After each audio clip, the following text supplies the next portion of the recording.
The galaxy shuddered under the onslaught of the Apexan Empire. In the past, the Galactic Unity, a coalition of alien species bound by treaties of peace and cooperation, stood as a beacon of stability. But now that unity lay in tatters, the Apexans, a race of towering, crystalline beings who thrived on conquest, had unleashed their ultimate weapon, the Obsidian Shard. This terrifying construct, a massive spaceborne superweapon, consumed entire planetary systems in bursts of blinding annihilation. The Unity's most advanced civilizations, the Chyler, Verneri, and Kossith, had crumbled under the onslaught, their proud fleets scattered or obliterated. Panic spread like wildfire, with surviving worlds retreating into isolation. Calls for aid went unanswered, the once mighty Unity now a shadow of its former self. On Earth, humanity watched the galactic collapse with grim resolve. To the older species, humans were a curiosity, young, brash, and technologically underdeveloped. But humans had always thrived in adversity, and this crisis was no different. In the conference chambers of the Earth Coalition Defense Command, ECDC, the air was electric with tension. Holograms of burning Unity worlds flickered around the room as military leaders debated their next move. "We've sent delegations. No one's answering," Admiral Tarek growled, slamming his fist on the table. "They've written us off. They think we're weak." "We're weak," snapped General Voss, the grizzled head of Earth's planetary defense. "Not even the Verneri could stand against that Apexan weapon, and their ships outclass ours by decades. This isn't our fight." A voice cut through the argument like a blade. "It is now." Captain Lena Cave stood at the end of the table, her piercing blue eyes scanning the room. A decorated officer and one of Earth's most brilliant strategists, Cade commanded respect. "The Apexans are wiping out entire systems," she continued. "If we don't stop them, Earth will burn just like the rest. Running isn't an option." Tarek nodded. "What do you propose, Captain?" "We fight smarter," Cade said. "They see us as insignificant.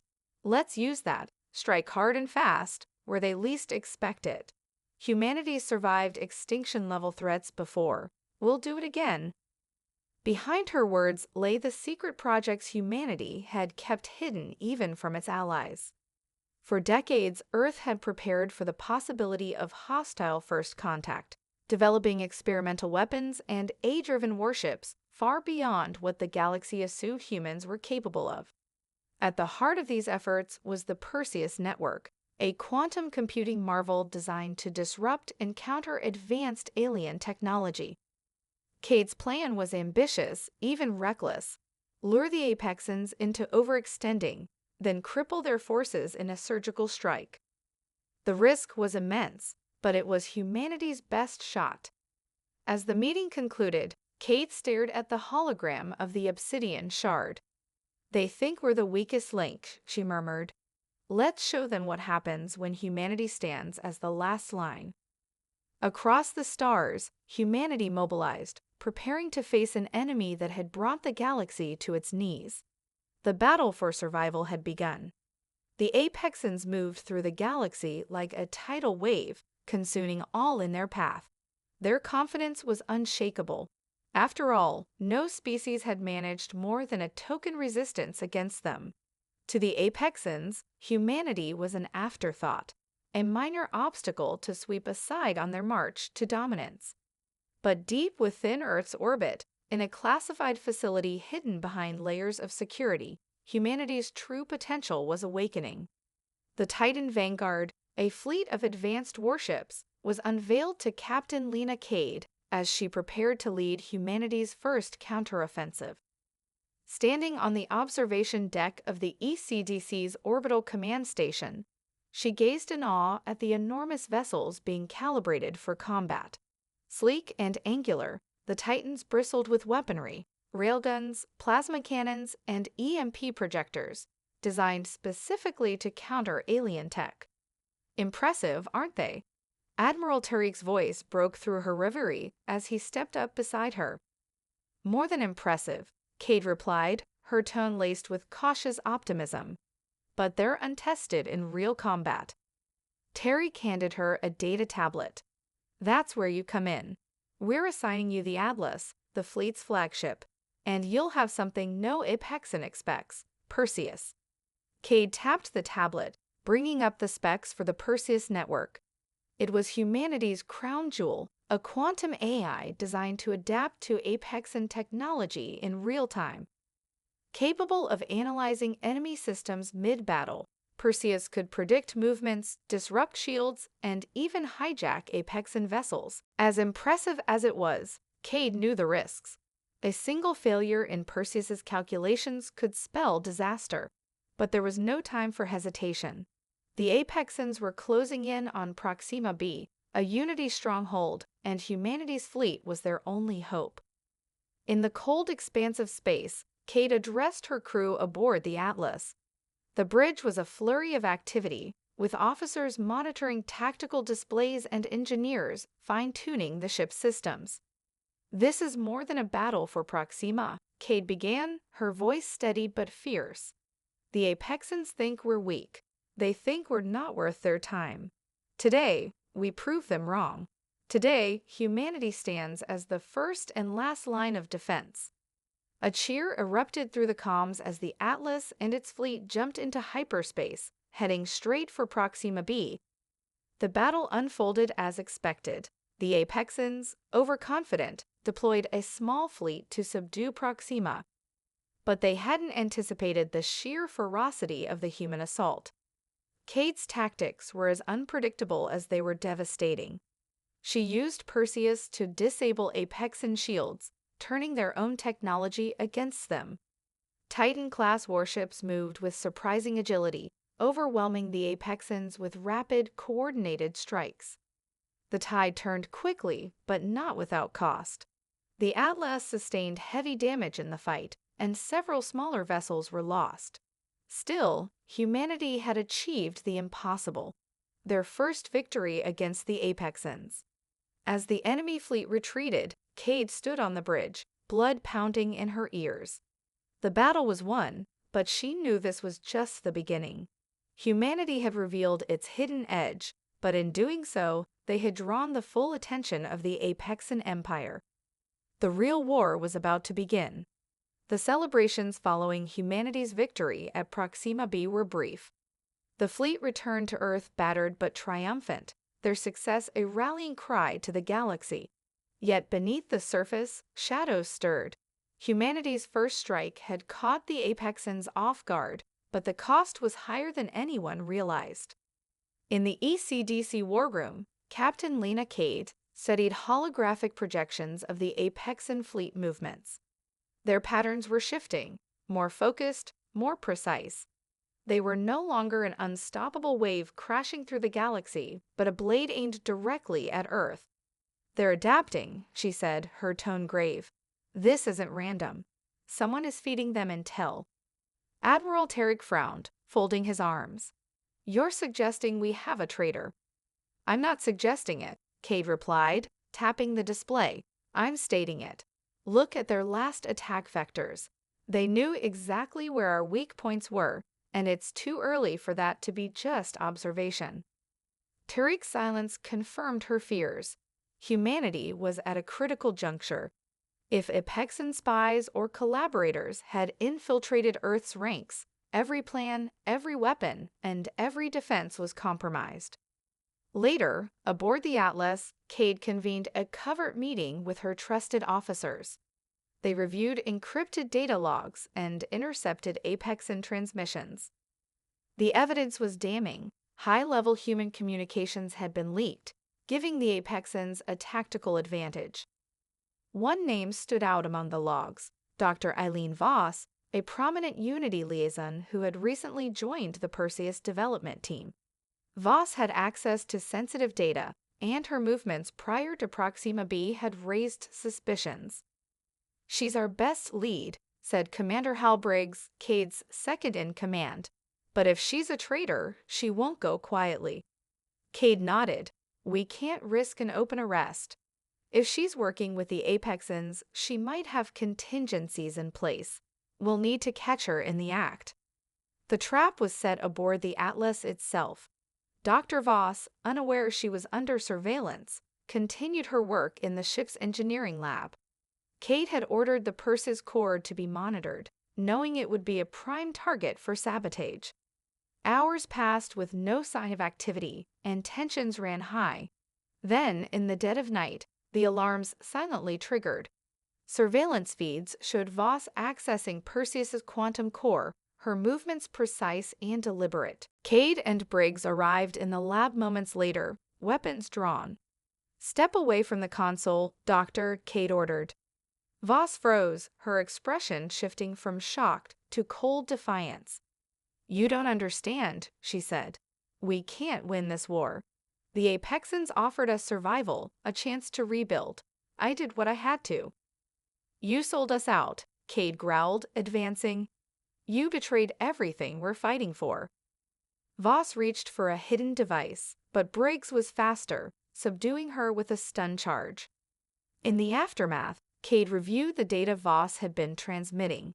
It wasn't just tactical information. She had been feeding the Apexans details about the Perseus network itself. Cade stared at the console, her jaw tightening. The traitor was caught, but the damage was done. The Apexans now had critical insights into humanity's greatest weapon. "This war just got a lot harder," she muttered. Humanity had won a battle, but the fight for survival was far from over. The Apexans were coming, and now they were better prepared. The Apexans struck swiftly, targeting humanity's largest military outpost on Titan, Saturn's largest moon. The attack was both a retaliation for Proxima b and a strategic move to cripple humanity's outer defenses. The moon, fortified with orbital platforms and surface batteries, had long been a symbol of Earth's resilience. Now it was the front line of a galactic war. Captain Lena Cade, freshly returned from exposing the traitor within their ranks, barely had time to regroup before the emergency alert reached her. The Apexans were deploying a massive fleet toward Titan, including warships equipped with prototype shield disruptors, a technology alarmingly similar to Perseus's core function. "They've adapted faster than we thought," Cade muttered, studying the tactical display aboard the Atlas. Around her, the bridge buzzed with activity, officers scrambling to prepare for the impending battle. Admiral Tariq's voice crackled through the comm. "Cade, you're to hold Titan at all costs. If they take it, the path to Earth is wide open." "We'll hold," Cade replied firmly, but she knew the odds were against them. The Apexan fleet arrived in overwhelming force, their ships cutting through Titan's orbital defenses like blades through paper. The initial bombardment shattered several orbital platforms, raining debris onto the moon's surface. Cade's fleet, though smaller, was not without its own surprises. Using Perseus, they deployed an innovative strategy, redirecting Titan's mining drones as kamikaze fighters. These drones, equipped with industrial-grade lasers and explosives, swarmed the Apexan ships, wreaking havoc on their unprepared formations. "Drone strike successful," Commander Hal Briggs reported with a rare smile. Cade allowed herself a brief nod of satisfaction. "Good. Now keep them guessing. We need to buy time for Titan's surface batteries to power up." On the moon's surface, ground forces prepared for the inevitable Apexan landing. Lieutenant Nia Vega, a seasoned infantry commander, led her troops through Titan's labyrinthine mining tunnels. The Apexan's hulking crystalline warriors were formidable, but Vega knew the terrain better. "They think they can just walk in here," Vega said, crouched behind a rocky outcrop. "Let's show them why humans aren't so easy to crush." The Apexans deployed their ground forces in waves, but Vega's troops used guerrilla tactics, ambushing the invaders and retreating into the shadows. The tunnels became a deadly maze, each corner a potential death trap. Above, the battle intensified. The Apexans unleashed their shield disruptors, briefly neutralizing the Atlas's defenses. The ship shuddered under the impact of plasma fire, and alarms blared across the bridge. Shields at 20%, an officer shouted. Cade gripped the edge of the command console.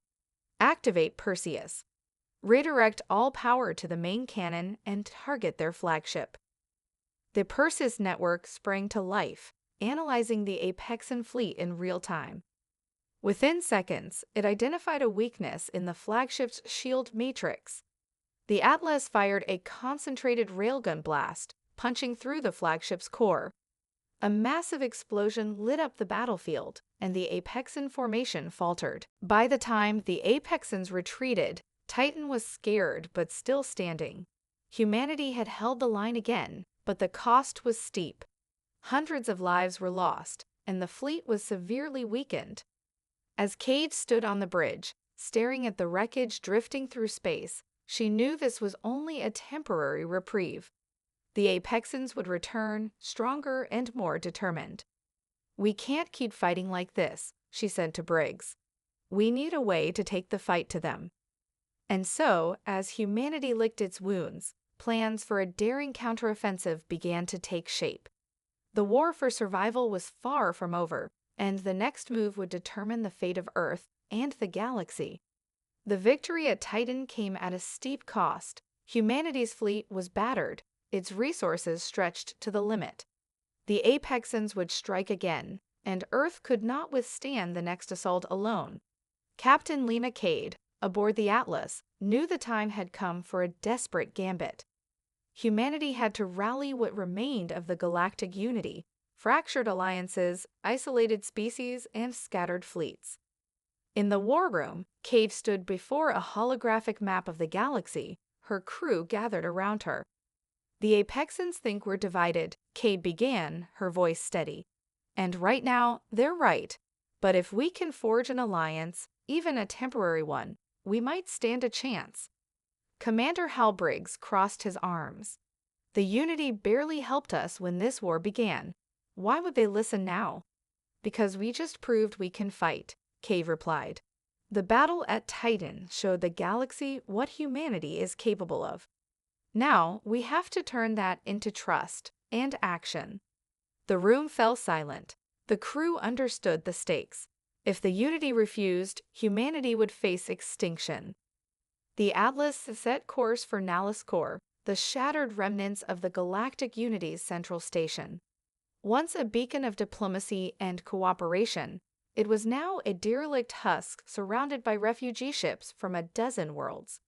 Cade's arrival was met with suspicion. Alien envoys regarded humanity with a mix of skepticism and grudging respect. In the Unity's dimly lit council chamber, Cade addressed the gathered representatives. "I know what you're thinking," she began, her voice cutting through the murmurs. "You see humanity as a minor player in this galaxy. Young, naive, insignificant." Her gaze swept the room, meeting the eyes of each envoy. "But we're still here. We fought the Apexans at Proxima B. We held the line at Titan. And we're not asking for help, we're offering it.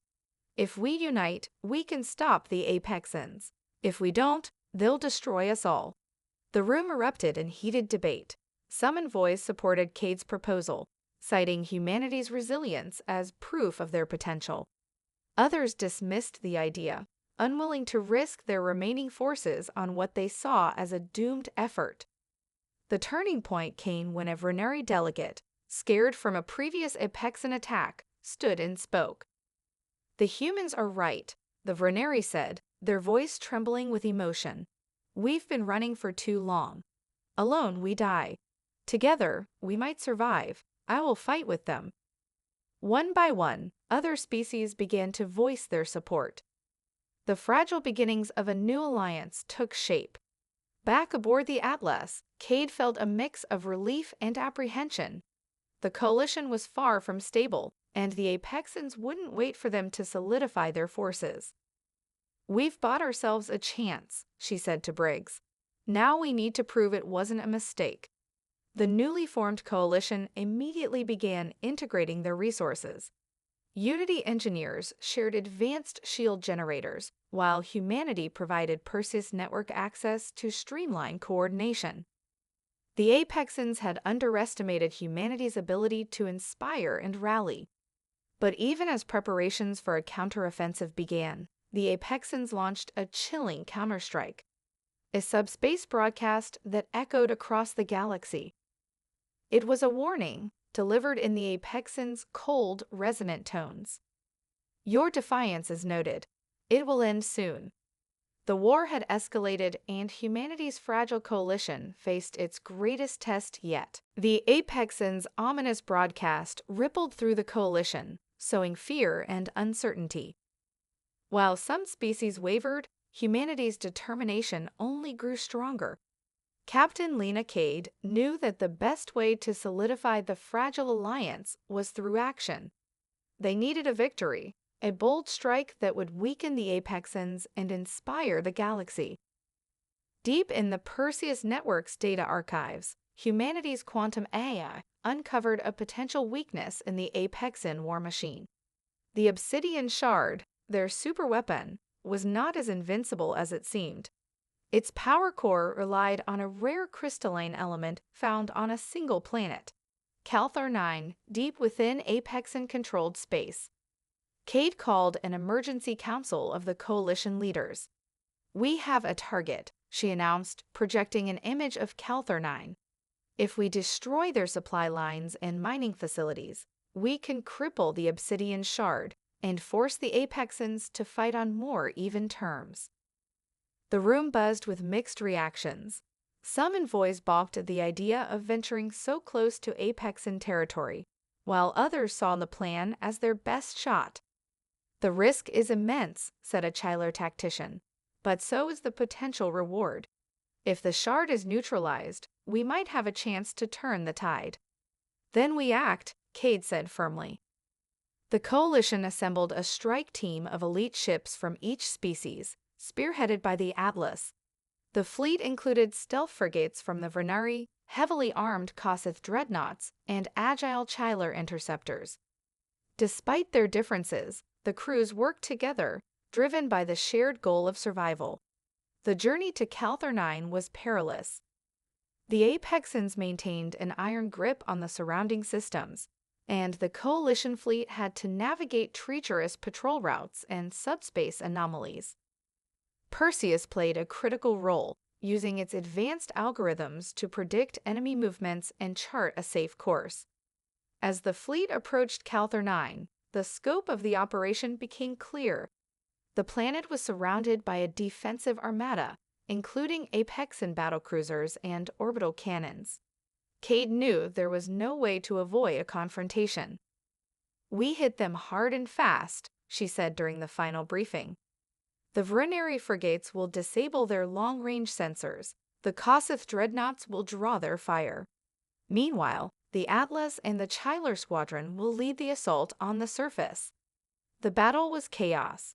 Apexan ships descended on the coalition fleet with ruthless efficiency, their crystalline hulls gleaming in the light of Calthar's twin suns. The Vernari frigates darted through the enemy formation, deploying EMP bursts that left several Apexan ships dead in space. On the surface, Cade led a ground team through the mining facility, dodging enemy fire and navigating a labyrinth of tunnels. Perseus provided real-time updates, identifying weak points in the facility's infrastructure. "Plant the charges here and here," Perseus's calm voice instructed, marking 2 critical points on Cade's HUD. As explosions rocked the planet, the coalition fleet above executed a daring retreat, their mission accomplished. The destruction of Calthar 9's mining facilities sent a shockwave through the Apexan Empire. Back aboard the Atlas, Cade received reports of the mission's success. Coalition morale soared, and species once hesitant to join the fight began pledging their support. But the victory came with a warning. "The Apexans will retaliate," Cade said, her expression grim. "We've weakened them, but now they'll come for us with everything they've got." The coalition had struck a blow against the heart of the enemy, but the final confrontation was looming. Humanity and its allies had no choice but to prepare for the storm to come. The Apexans, wounded and enraged by the destruction of Calthar 9, mobilized for a full-scale retaliation. Across the galaxy, their fleets began to converge on Earth and the heart of humanity's newfound coalition. It was no longer a war of attrition, but a desperate struggle for survival. Captain Lena Cade stood on the Atlas's bridge, staring at the holographic map of the galaxy. The Apexan armada was vast, too vast. Perseus's predictive algorithms had already begun analyzing their next move, but there were too many variables. The coalition had no illusions. They were about to face the full might of the Apexan Empire. "The storm is coming," Cade muttered under her breath, her voice low. Admiral Tariq's voice crackled through the comms. "They're attacking in waves, Cade. Our outer defenses won't hold long. We need to evacuate key sectors." "We're not evacuating," Cade snapped. "We're staying and fighting. Earth can't afford to lose." The coalition's defenses were stretched thin, but the unexpected had happened. A galactic alliance that once teetered on the brink of collapse was now a formidable force, united by their shared survival instinct.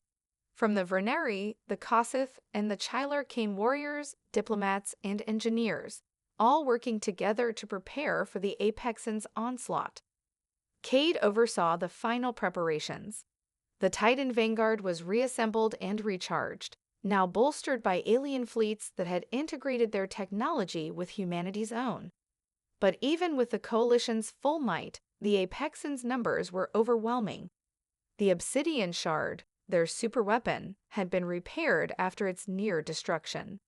And with the core intact, the Apexans were prepared to deliver a blow that could obliterate entire planets. "We're about to see how strong we are," Cade said to her crew, gathering them in the war room. "Today, we stand together, or we fall alone. No more second chances." The Apexan fleet arrived at Earth's orbit with terrifying precision. Their ships, immense and terrifying, seemed to blot out the stars themselves. The first salvo of plasma fire rained down on Earth's atmosphere, shaking the planet to its core. Across the surface, cities trembled. In the skies above, humanity's fleet, along with their allies, launched into the fray. The Atlas, leading the charge, was a beacon of defiance as it sped toward the Apexan fleet, its weapons blazing. Cade's voice rang out over the comms, cool and resolute. "Perseus, analyze their formation. Find me a weakness." Within moments, Perseus responded with a series of data points. Apexan flagship located in the rear of the formation. Shield output at 63%. Target their rear engines to disable their movement. "Understood," Cade said, her heart pounding. "All units, focus fire on the Apexan flagship. We take down the head, the body falls." The battle above Earth's skies was chaos incarnate.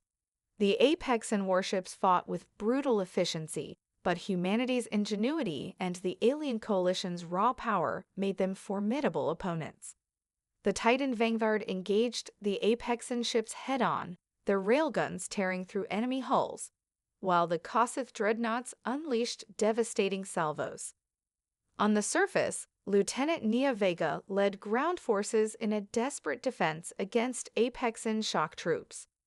Their crystalline soldiers were relentless, their advanced weapons cutting down humanity's best, but Vega's tactics, honed from years of guerrilla warfare, made the Apexans pay for every inch of ground.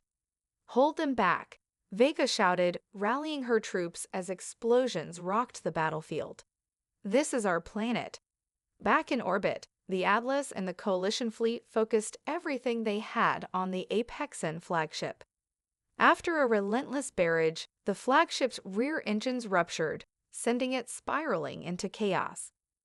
With its mobility gone, the rest of the Apexan fleet faltered. Cade's heart skipped a beat as she watched the flagship's massive form crumble. "We've got them," she whispered. But before they could capitalize on the moment, a new wave of Apexan ships arrived, sleek, faster, and deadlier. They weren't retreating. They were consolidating their power, preparing for the final strike. The Obsidian Shard was moving into position to fire. "This is it," Cade said, eyes narrowing. Everyone, brace for impact. The true battle had only just begun. Humanity and its allies had struck a blow to the Apexans, but the storm they'd unleashed was only beginning to reveal its full wrath. The final confrontation was upon them, and nothing, no tactic, no weapon, could guarantee their survival. The galaxy's fate hung in the balance. The final phase of the war had begun. With Earth's survival hanging by a thread, Captain Lena Cade and the united forces of humanity and their alien allies stood ready for the ultimate confrontation. The Apexans had committed everything to the battle, every ship, every weapon, and every resource they could muster. The obsidian shard loomed ominously in space, its vast structure primed to unleash a cataclysmic weapon that could destroy Earth. There was no more room for error. As the Atlas raced toward the heart of the Apexan fleet, Cade's mind raced with possibilities. Perseus was running on overdrive, feeding her constant data streams as they analyzed the Apexan flagship's remaining vulnerabilities. But the numbers were overwhelming. Even with the coalition's full strength, there was a real chance that the Apexans would succeed in their final push. "We have one shot at this," Cade said, her voice steady despite the overwhelming odds. "We take down the obsidian shard, and we cripple their fleet. That's our only chance." Commander Hal Briggs, standing beside her on the bridge, met her gaze. "What's the plan?" "We need to disable the shard's power core," Cade replied, pointing to a holographic map of the enemy ship. "We have the data on where to hit it, but we'll need to get close, too close. This will be a suicide mission for whoever leads the charge." Briggs nodded grimly, his eyes unwavering. "Then I'll lead it." "No," Cade said, her voice firm. "I'm going." The Atlas and the fleet moved into formation, charging directly at the Apexan flagship. The battle raged around them, human and alien ships tearing into the Apexan lines as the Atlas weaved its way toward the heart of the enemy formation. Every second counted. Perseus's voice came through Cade's comms. "Apexan shields are fluctuating. You have a window of 5 minutes to make the attack." Cade's pulse quickened. She didn't have time to waste. "Brace for impact. Prepare for close-range combat. We're going in." The Atlas dove toward the obsidian shard, its weapons firing relentlessly at the flanking Apexan ships. The enemy returned fire with brutal efficiency, their weapons cutting through the Atlas's shields, but Cade pressed on. The obsidian shard was within reach, and the fate of Earth depended on this final push. Inside the obsidian shard, the Apexan command center was a hive of activity. The Apexan commanders, once confident in their impending victory, now watched as the coalition fleet defied the odds. But they were not without their own countermeasures. The shard's power core, encased in a reinforced chamber, was shielded by layers of impenetrable armor. There was only one way to destroy it, by getting inside. Cade made her move. The Atlas surged forward, narrowly dodging incoming fire from the Apexan defenses. She activated the ship's internal cloaking systems, slipping through the final line of fire before slamming the ship directly into the obsidian shard's core chamber. "Now, Perseus," she shouted. The AI responded immediately, redirecting the Atlas's energy reserves and charging its remaining weapon systems. As the Atlas made impact with the shard's core, the ship's last weapons discharged, sending a focused pulse directly into the heart of the Apexan superweapon. The explosion was blinding. Energy rippled through space, and for a brief moment, everything went silent. Then came the shockwave, a pulse of destruction that rocked the entire Apexan fleet. The obsidian shard shattered, its core collapsing in on itself. The Apexan fleet, uncoordinated and crippled, faltered. Their ships, once so formidable, now drifted aimlessly, easy prey for the remaining coalition forces. Cade, bruised and battered, stood at the center of the bridge as the Atlas stabilized. Her vision blurred from the intensity of the explosion, but she could see the victory unfolding. The Apexans were retreating. Humanity and the Coalition had won. "We did it," Briggs said, his voice filled with disbelief. "It's over." Kay could hardly believe it herself. The battle was won, but the war had taken its toll. Earth was scared, its cities damaged, its people lost, but humanity had endured. The galaxy had witnessed their resilience, their tenacity. They had fought not just for survival, but for the hope of something greater, a future united, not divided by species, but forged in the fires of adversity. As the Coalition fleet returned to Earth's orbit, the voices of their allies echoed through the comms. The victory was theirs, but it was also the galaxy's. And though the scars of war would last forever, humanity had proved that when they stood together, there was no force in the universe that could break them. The war was over, and humanity, the relentless defenders of the galaxy, had earned their place among the stars.